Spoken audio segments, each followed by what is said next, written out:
भयकथा विटाळवाडी. पार्श्वसंगीत मंद, भयावह वारा. कुत्र्यांच्या दूरच्या हंबरडा आवाजात सुरुवात. कथावाचक गंभीर आवाजात. कोल्हापूरच्या डोंगररांगेत एक गाव आहे, विटाळवाडी. लोक म्हणतात, तिथं रात्री कोण थांबत नाही. कारण तिथं ती अजूनही फिरते. ध्वनी, रात्रीचा वारा, पानं सळसळतात. एकदा अमोल नावाचा मुलगा शहरातून परतत होता. गाडी बिघडली आणि तो जवळचं गाव शोधत चालू लागला.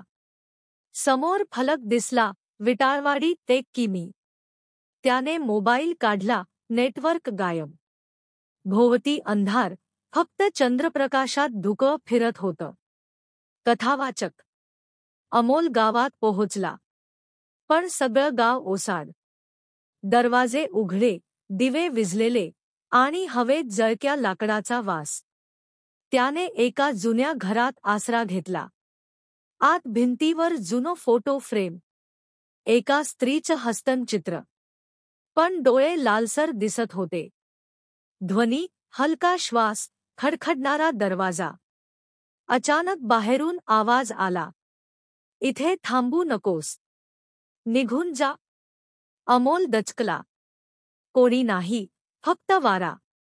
तो परत झोपायचा प्रयत्न करू लागला, पण खिडकीतून तीच स्त्री दिसली. केस विस्कटलेले, डोळे रक्तासारखे लाल. ती म्हणाली, तू माझं गाव तोडलंस. आता इथून कोणी जात नाही. ध्वनी, किंचाळी, गडगडाट, वारा वाढतो. अमोल धावत बाहेर पडला. गावाच्या रस्त्यावरून पळत सुटला. सकाळ झाली तेव्हा त्याला रस्त्यावर सापडला, बेशुद्ध. लोक म्हणाले, विटाळवाडी 20 वर्षांपूर्वी शापित झालं. ते गाव आता नकाशावरही नाही. कथावाचक हळू, थंड आवाजात. आणि अमोल?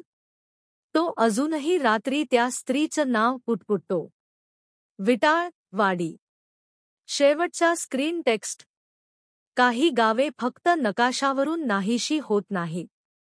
ती लोकांच्या आठवणीत भूतांसारखी राहतात.